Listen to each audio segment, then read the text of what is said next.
पूरी दुनिया में तो खामोशी है, लेकिन आपको बता दूं कि बकरीद के दिन मस्जिद के बाहर स्वीडन में एक आतंकवादी ने स्वीडन का झंडा हाथ में लिए कुरान पाक को जला दिया।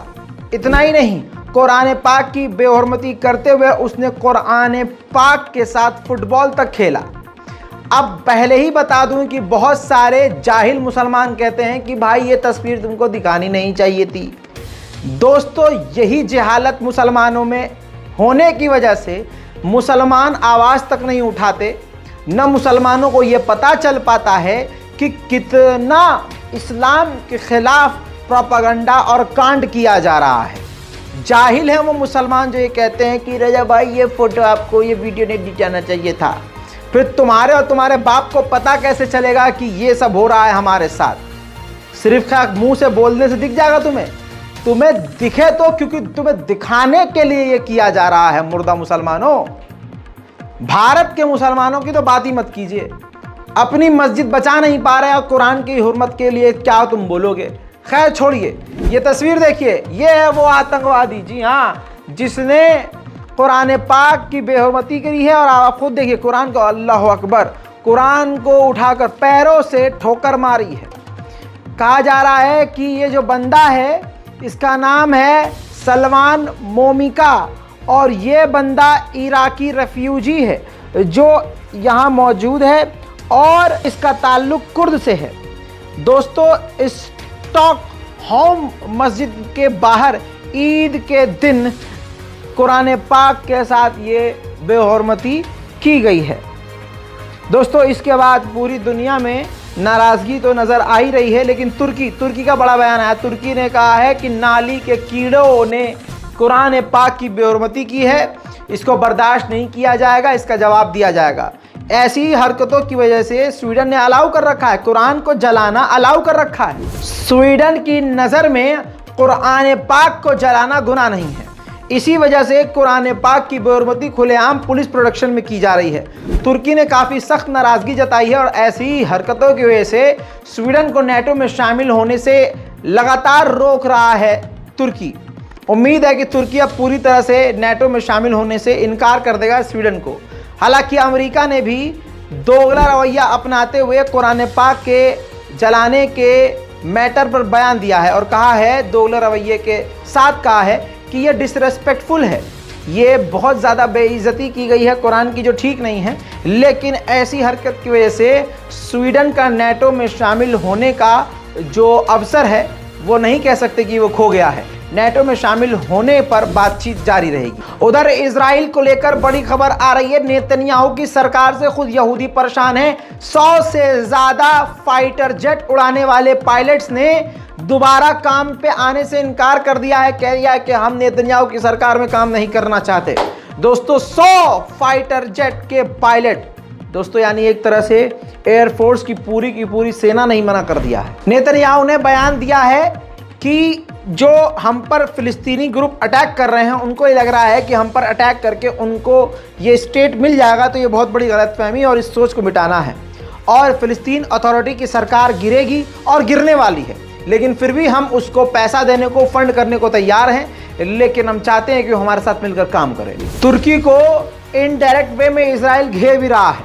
बड़ी खबर बता रहा हूं आपको, ग्रीस तुर्की का सबसे बड़ा दुश्मन है और कांटे की टक्कर रहती है।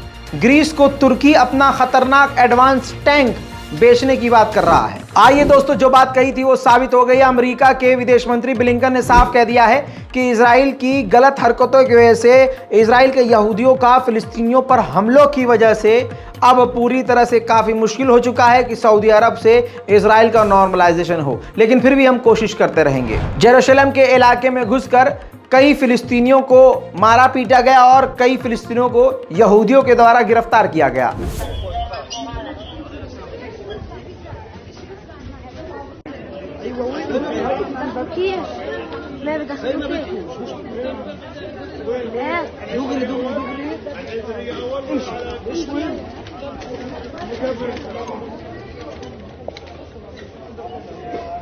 मेरे दोस्तों, ईद की नमाज के बाद मस्जिद अल अक्सा में फिलिस्तीनियों ने लड़ाकुओं के और शहीदों के पोस्टर लगा दिए थे जिसको यहूदी मिलिट्री ने हटा दिया।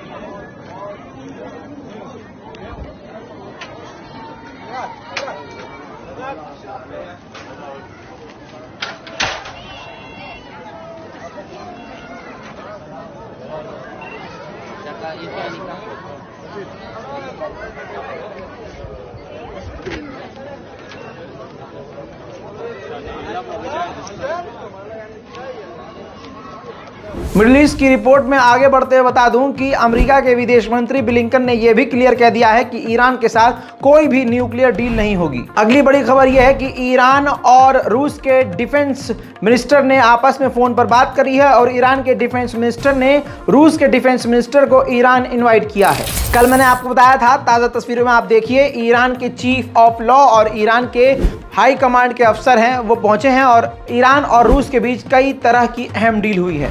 उधर ईरान कनाडा को इंटरनेशनल क्रिमिनल कोर्ट में घसीटने की तैयारी कर चुका है।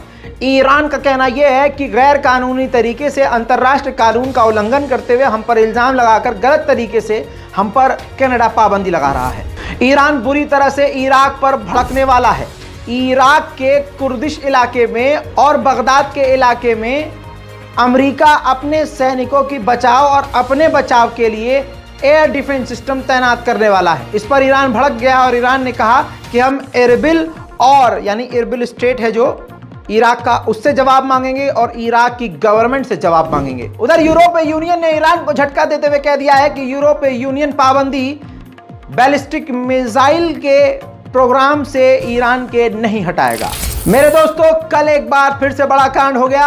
आर्मीनिया ने आदतन, जो उसकी आदत है, अजरबैजान के बॉर्डर पर कई बार गोलीबारी करी, जिससे अजरबैजान के सैनिकों का तो कोई नुकसान नहीं हुआ, लेकिन जवाबी कार्रवाई में अजरबैजान ने हवाई हमला आर्मीनिया के छावनी पर कर दिया, जिससे 4 आर्मीनिया के फौजी वासिले जहन्नम हो गए।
इस तमाम झड़प के बाद तुर्की के राष्ट्रपति रजब तैयब एर्दोगान ने आर्मीनिया के प्रधानमंत्री निकोल पाशियान से फोन पर बात करी है और उनको समझाने की कोशिश करी है कि बेटा जंग मत भूलना, पिछला रिकॉर्ड मत भूलना। सीरिया के राजधानी दमिश्क में बशर अल असद ने बाजमात ईद की नमाज अदा करी है।